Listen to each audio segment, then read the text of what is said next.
Here we're given an equation of a circle, and we want to convert it into standard form so we can more easily graph it. And to do that, we need to complete the square.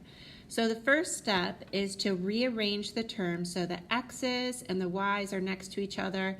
So I'm going to move these x's together and these y's together. And I'm also going to move that constant, that minus 17, to the other side by adding 17 to both sides. Because when I add 17 to this side, that cancels out. So now I'm going to factor each group so the coefficient is 1. And in this case, we don't need to do that because there's no number in front of the x squared and the y squared, so we assume that means the coefficient is already 1.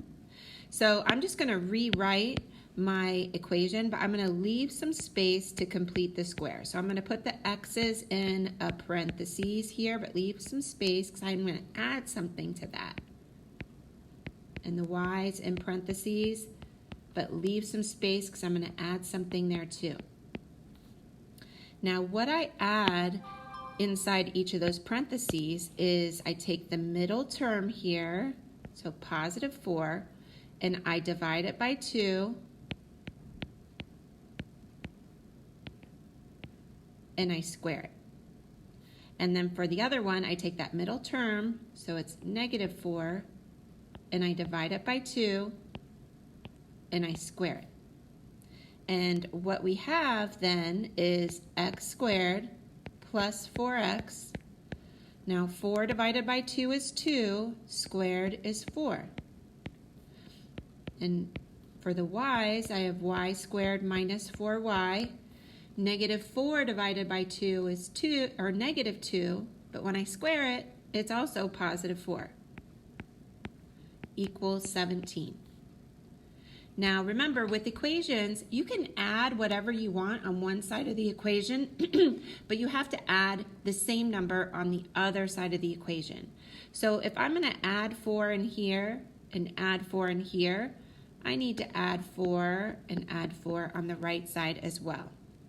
So what I'm left with is x squared plus 4x plus 4, y squared minus 4y plus 4. When I add those three numbers together, I get 25. Now I'm going to factor inside of the parentheses. Now you could look at what's inside the parentheses and factor, thinking what's two numbers that multiply to give us the last number and add to be the middle number, and do it that way. I'm going to show you a trick. This is going to be something squared. And what's being squared is the variable, and what goes in here is always what you got in step 3 when you divided by 2. So 4 divided by 2 is positive 2. So this is x plus 2 squared. And then this is y squared, and what goes in there is what I got when I divided by 2. Negative 4 divided by 2 is negative 2.